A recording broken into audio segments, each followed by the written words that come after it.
ഇന്ന് അപ്പൊ SFIന്റെ സ്ട്രൈക്ക് കാരണം ഒരു 10:30 ആയപ്പോൾ നമ്മൾ ക്ലാസ് വിട്ടു. അപ്പൊ ഞാൻ ശരിക്കും നാളത്തേക്കാണ് കാസർഗോഡേക്ക് പോകാൻ പ്ലാൻ ചെയ്തത്.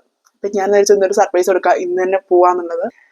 അപ്പൊ നമുക്കിനി പോയിട്ട് നോക്കാം, ഏട്ടനിനി അറിഞ്ഞോ അതോ ഇനി ശരിക്കും സർപ്രൈസ് ആകുമോ നമുക്ക് നോക്കാലോ. അങ്ങനെ ലഞ്ചൊക്കെ കഴിച്ച് ഇറങ്ങിയപ്പോഴത്തേനും നല്ല മഴയായിരുന്നു. അപ്പൊ അച്ഛനെ താമരശ്ശേരി ഇടാക്കി തന്നു. അവിടുന്ന് തന്നെ എപ്പോഴും കൊയിലാണ്ടിക്ക് ബസ് ഉണ്ട്. അവിടുന്ന് അധികം വെയിറ്റ് ചെയ്യേണ്ടതിന് ബസ് കിട്ടി. ബസ് ഒരു 2 മണിയായപ്പോൾ കൊയിലാണ്ടി എത്തുകയും ചെയ്തു. പിന്നെ 2:40 ട്രെയിന്. ബസ് ഇറങ്ങിയിട്ട് പിന്നെ കുറച്ച് സ്നാക്സ് ഒക്കെ മേടിച്ചിട്ട് ഞാൻ നേരെ സ്റ്റേഷനിലേക്ക് പോയി. അവിടെ കുറച്ച് നേരം വെയിറ്റ് ചെയ്യേണ്ടി വന്നു. പിന്നെ 10 മിനിറ്റ് ട്രെയിൻ ലേറ്റ് ചെയ്യുന്നു. ഏട്ടൻ ആക്ച്വലി കർണാടകയിൽ പോയതായിരുന്നു വർക്കിന്റെ ആവശ്യത്തിനായിട്ട്. അപ്പൊ ഞാൻ പയ്യന്നൂർ എത്തിയിട്ട് ഇവര് തിരിച്ചു പോന്നിട്ടില്ല. ഞാൻ എന്തായാലും അവിടെ പോസ്റ്റ് ആയിരിക്കും. അതുകൊണ്ട് എനിക്ക് ഏട്ടനോട് പറയേണ്ടി വന്നു. എന്നോട് പറഞ്ഞു കാഞ്ഞങ്ങാടുള്ള ഷോപ്പിൽ വെയിറ്റ് ചെയ്തു, അവിടുന്ന് വരുമ്പോൾ കൂട്ടാന്ന് പറഞ്ഞു. നേരത്തെ ഫുഡ് കഴിച്ച് ഇറങ്ങിയതുകൊണ്ട് എനിക്ക് നന്നായിട്ട് വിശക്കുന്നുണ്ടായിരുന്നു. ഞാൻ കാഞ്ഞങ്ങാട് ഇറങ്ങിയിട്ട് ഫുഡ് കഴിച്ചിട്ടാണ് ഞാൻ ഷോപ്പിലേക്ക് വന്നത്. പിന്നെ അവിടെ ഒരു മൂവിയെ കണ്ട് ചെയ്തപ്പോഴത്തേനും ഏട്ടൻ എത്തുകയും ചെയ്തിട്ടുണ്ട്. ഏട്ടൻ വന്നിട്ട് ഞങ്ങൾ കുറച്ച് സാധനങ്ങളൊക്കെ മേടിച്ചിട്ട് നേരെ വീട്ടിലേക്ക് പോയിരുന്നു. നമുക്ക് ഡീടോക്സിൽ ഒന്ന് ഇറങ്ങാണ്ടായിരുന്നു ഏട്ടൻ ഫ്രണ്ടിനെ പിക്ക് ചെയ്യാൻ വേണ്ടിയിട്ട്. ഞങ്ങൾ അവിടെ എത്തിയപ്പോൾ നല്ല മഴ ഉണ്ടായിരുന്നു. പിന്നെ കുറച്ച് നേരം വെയിറ്റ് ചെയ്യണമെന്നു. പിന്നെ ഒരു ചായ കുടിച്ചാലോ. അങ്ങനെ ചായയും കുടിച്ചിട്ട് നേരെ വീട്ടിലേക്ക് വന്നത്. അപ്പൊ നമുക്ക് അടുത്ത വീഡിയോയിൽ കാണാം.